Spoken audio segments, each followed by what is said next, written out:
সত্যি কথা বলতে গেলে মুর্শিদাবাদ বিধানসভা কেন্দ্রে উন্নয়নে আমার লস হয়েছে, কারণ যিনি বিধায়ক ছিলেন এই মুর্শিদাবাদ কেন্দ্রে তিনি 5টা বছর কোনো রকম কাজ করেননি। তবুও আমি চেষ্টা করেছি উন্নয়ন করার, আমি চেষ্টাতে কখনো কমতি রাখিনি। আমি হেরে গেলেও পথশ্রী প্রকল্পের মাধ্যমে প্রায় 52 কিলোমিটার রাস্তা করেছি বা পরিকল্পনা দিয়েছি। পাশাপাশি এই বিধানসভা কেন্দ্রের ডাহাপাড়া কাপাসডাঙ্গা এলাকায় বেশ কিছু রাস্তার পরিকল্পনা দেওয়া হয়েছে। এবং যেহেতু আমার মহকুমার মধ্যে এপারে ওপারে মানুষ বসবাস করে, মানুষের সুবিধার্থে, যোগাযোগের সুবিধার্থে আমি একটা ব্রিজের পরিকল্পনা রাজ্যের কাছে আবেদন করেছি এবং লালবাগ মহকুমা হাসপাতালকে সুপার স্পেশালিটি হাসপাতাল করার এবং লন্ডন মিশনকে উন্নত মান করার, এছাড়াও আরও অন্যান্য হাসপাতালগুলোর মান উন্নয়ন করার আমি পরিকল্পনা করেছি। আমি আশা রাখছি মুখ্যমন্ত্রী মমতা বন্দ্যোপাধ্যায়ের নেতৃত্বে আগামী দিনে এই সমস্ত উন্নয়নগুলো সম্পন্ন করতে পারবো, এমনই মন্তব্য করলেন মুর্শিদাবাদ কেন্দ্রের প্রার্থী শাওনী সিংহ রায়।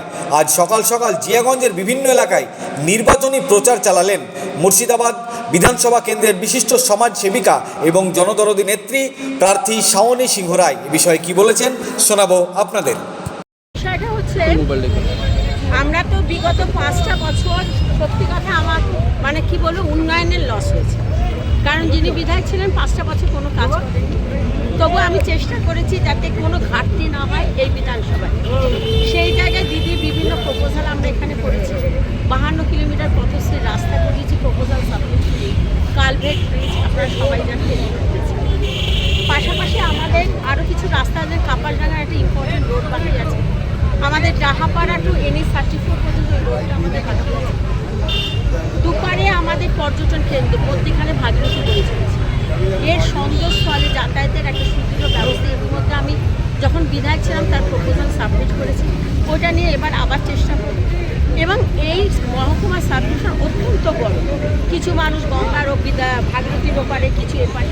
এই সাবমিশনটা সুপার স্পেশালিস্ট হসপিটাল, যেটা আমার আবেদন সর্বদা রয়েছে, লন্ডন মিশনারিকে ঠিকভাবে চালু করতে পারি, এই জায়গায় স্বাস্থ্য পরিষেবা আরও উন্নত হয় এবং আজিমগঞ্জ হসপিটাল, লালকুচি হসপিটাল এটাকে আরও আধুনিকরণ করা। এই সময় আমার এই কর্মীরা মানুষের দ্বারে দ্বারে যখন যেটা দরকার পড়েছে বিধায়কের পক্ষ থেকে কর্মীরা করেছে, কিন্তু এই অভাবটা শুধু কর্মীরা না, মানুষও উপলব্ধি করছেন এই 5টা বছর। তা আমি বিশ্বাস রাখি ভগবান আছে ওপরে, ভগবানকে মানি এবং মানুষকেও মানি।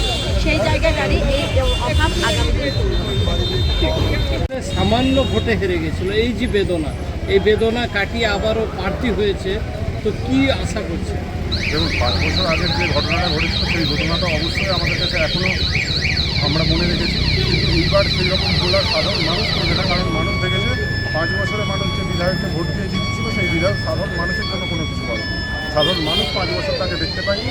এখন ভোটের জন্য শুধুমাত্র দরকার রাজনীতি করার জন্য তিনি যে এখন শহরে আসছে, মানুষের কাছে কথা বলছে, কিন্তু তাকে উন্নয়ন নিয়ে কিছু কথা বললে তিনি সেই বিষয়ে কোনো কথা বলতে চাইছে না। তিনি শুধু সাম্প্রদায়িক সম্পর্কে নষ্ট করে নিজের ভোটে বিভাজন করে কিছু ভোটে জিতা যায় সেই চেষ্টা প্রতিনিয়ত করছে।